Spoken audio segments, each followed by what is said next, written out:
जय सिया राम। प्यारे राम भक्तों, आप सभी को मेरी राम राम। आज मेरा आप सभी से एक ही अनुरोध है कि मैं आप सभी से कहना चाहती हूँ कि मुसीबतों से कभी मत घबराइए। मुसीबतें तो आती जाती रहती हैं, हमें प्रेरणा लेनी चाहिए अपने प्यारे प्रभु से। हमारे प्यारे प्रभु कितना कष्ट सहकर भी हमारा सबका उद्धार करते हैं, हमारी सबकी मन की पुकारे सुनते हैं। आइए देखिए, जब रावण ने त्राही त्राही मचा दी, पूरी धरती को परेशान कर डाला, तब हमारी धरती माता, हमारी गौ माता का रूप धारण करके प्रभु को किस तरह खोजती हुई जाती है और प्रभु से प्रार्थना करती है कि हे प्रभु, अब तो धरती पर आ जाइए और सबका उद्धार कर दीजिए। अब मेरे हृदय में इतनी शक्ति नहीं रही कि मैं अपने बच्चों का निष्ठ होते हुए देख सकूं। आइए आज सुनते हैं कैसे धरती माता की पुकार भगवान श्री हरि ने सुनी और श्री रामचंद्र प्रभु का अवतार लेकर पृथ्वी पर अवतरित हुए। जिसके हृदय में जैसी भक्ति और प्रीति होती है, प्रभु उसके लिए सदा उसी रीति से प्रकट होते हैं। हे पार्वती, उस समाज में मैं भी था। अवसर पाकर मैंने एक बात कही, मैं तो यह जानता हूँ कि भगवान सब जगह समान रूप से व्यापक है। प्रेम से वे प्रकट हो जाते हैं। देश काल दिशा विदिशा में बताओ, ऐसी कौन सी जगह है जहाँ प्रभु न हो। प्रभु तो सबके अंदर है, वे चराचर में हैं, वे सब में व्याप्त हैं, सबसे रहित है और विरक्त है।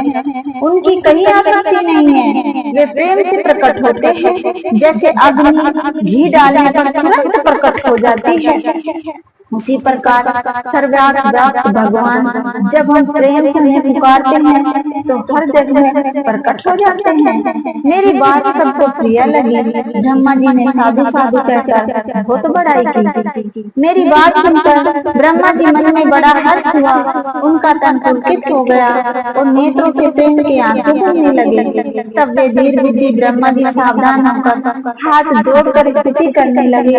हे देवताओं के स्वामी, सेवकों के सेवक, सबको सुख देने वाले, शरणागत की रक्षा करने वाले भगवान, आपकी जय हो प्रभु, आपकी जय हो। गौ माता, ब्राह्मणों का हित करने वाली, असुरों का विनाश करने वाले, समुद्र की कन्या श्री लक्ष्मी जी के प्रिय स्वामी, आपकी जय हो। हे देवता और पृथ्वी का पालन करने वाले, आपकी लीला अद्भुत है, उसका भेद कोई नहीं जानता।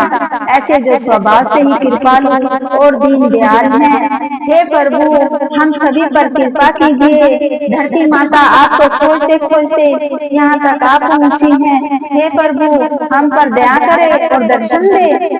हे अविनाशी, सबके हृदय में निवास करने वाले अंतर्यामी, सर्वव्यापक परमानंद स्वरूप, अजय इंद्रियों से परे, पवित्र चरित्र, माया के रहित, मुकुंद मोक्ष दाता प्रभु, आपकी जय हो, आपकी जय हो।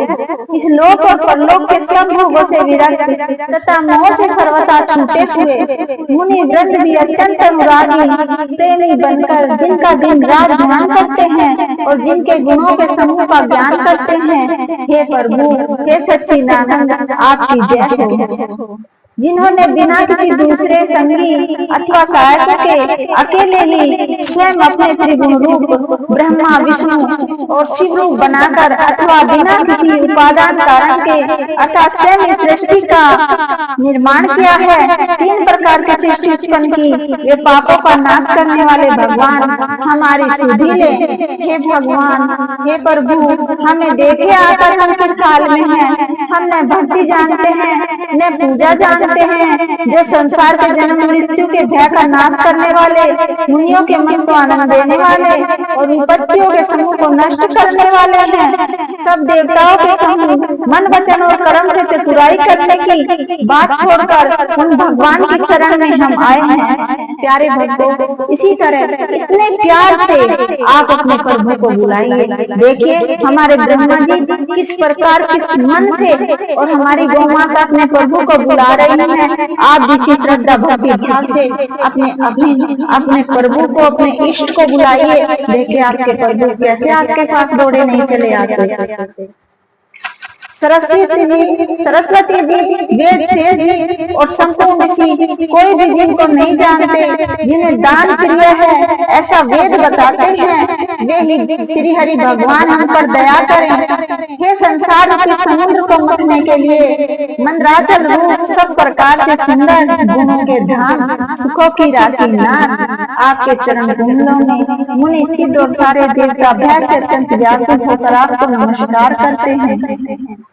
देवता और पृथ्वी को भयभीत जानकर उनके स्नेह युक्त प्यारे वचन सुनकर शोक और संदेह से हारने वाली गंभीर आकाशवाणी थी। हे मुनि सिद्ध और देवताओं के स्वामियों, डरो मत, तुम्हारे लिए मैं मनुष्य का रूप धारण करूंगा और उदार पवित्र सूर्य वंश में अपने अंशों सहित मनुष्य का अवतार लूंगा। कश्यप और अदिति ने बड़ा भारी तप किया था, मैं पहले ही उनको वर दे चुका हूँ। वे ही दशरथ और कौशल्या के रूप में मनुष्यों के राजा अयोध्यापुरी में प्रकट हुए हैं। उन्हीं के घर जाकर मैं रघुकुल में श्रेष्ठ 4 भाइयों के रूप में अवतार लूंगा। नारद के सब वचन मैं सत्य करूंगा और अपनी पराशक्ति के सहित अवतार लूंगा। मैं पृथ्वी का सब भार हर लूंगा। हे देववरण, तुम निर्भय हो जाओ। आकाश में ब्रह्मा की वाणी को सुनकर, कान से सुनकर देवता तुरंत लौट गए, उनका हृदय शीतल हो गया। तब ब्रह्मा जी ने पृथ्वी माता को समझाया कि बाप ने निर्भय हो जाओ और उसके जी में भरोसा ढांढस आ गया। देवताओं को यही सिखाकर कि वानरों का शरीर धर धर कर, प्रभु ने कहा देवताओं को कि तुम वानरों का शरीर धर धर कर तुम लोग पृथ्वी पर जाकर भगवान के चरणों की सेवा करो। ब्रह्मा जी अपने लोक को चले गए।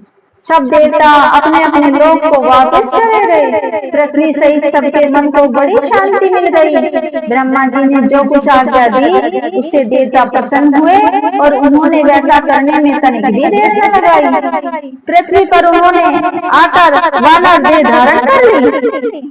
उनमें अपार बल और प्रताप था। सभी शूरवीर थे, पर्वत वृक्ष और नख ही उनके शस्त्र थे। वे धीर बुद्धि वाले वानर देवता भगवान के आने की राह देखने लगे। वे वानर पर्वत और जंगलों में जहाँ तहाँ अपनी सुंदर सेना बनाकर भरपूर छा गए। यह सब सुंदर चरित्र मैंने आपके लिए कहा है। अब यह चरित्र सुनो जिसे बीच में ही छोड़ दिया था। अवधपुरी में रघुकुल श्रीमुनि दशरथ नाम के राजा हुए, जिनका नाम वेदों में विख्यात है। वे धर्म के धुरंधर, धर्म को मानने वाले, धर्म की ध्वजा फैलाने वाले, गुणों के भंडार और ज्ञानी थे।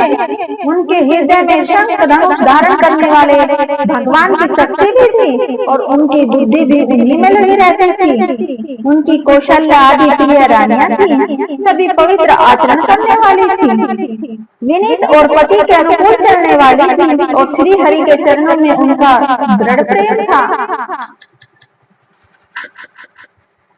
एक बार राजा के मन में बड़ी ग्लानि थी कि मेरे पुत्र नहीं है। राजा तुरंत ही गुरु के घर गए और चरणों में प्रणाम कर उनसे विनय किया। राजा ने अपना सारा दुख अपने गुरु जी को सुनाया। गुरु वशिष्ठ जी ने उन्हें बहुत प्रकार से समझाया और कहा धीरज धरो, तुम्हारे 4 पुत्र होंगे जो तीनों लोकों में प्रसिद्ध और भक्तों के भय को हरने वाले होंगे। वशिष्ठ जी ने श्रृंगी ऋषि को बुलवाया और उनसे शुभ पुत्र कामोष्ठी यज्ञ करवाया। मुनि के भक्ति सहित आहुतियां देने पर अग्निदेव हाथ में चरु भविष्यात रखे हुए प्रकट हुए और दशरथ से बोले वशिष्ठ ने हृदय में जो कुछ विचारा था तुम्हारा वह सब काम सिद्ध हो गया। हे राजन, अब जाकर इस भविष्य पात्र पायस को जिसको जैसा उचित समझो वैसा भाग बनाकर बांट दो। तदंतर अग्निदेव सारी सभा को समझाकर अंतर्ध्यान हो गए। राजा परमानंद में मगन हो गए। उनके हृदय में हर्ष समाता न था। उसी समय राजा ने अपनी प्यारी पत्नियों को बुलाया। कौशल्या आदि सभी रानियां वहां चली आई। राजा ने पायस का आधा भाग कौशल्या को दिया और शेष आधे के 2 भाग किए। वह उनमें से एक भाग राजा ने कैकेयी को दिया। शेष जो बच गया उसे फिर दो भाग हुए और राजा ने उनको कौशल्या को और कैकेयी के हाथ पर रखकर अर्थात उनकी अनुमति लेकर और इस प्रकार उनका मन प्रसन्न करके सुमित्रा को दिया। इस प्रकार जब स्त्रियां गर्भवती हुई वे हृदय में बहुत हर्षित हुई, उन्हें बड़ा सुख मिला।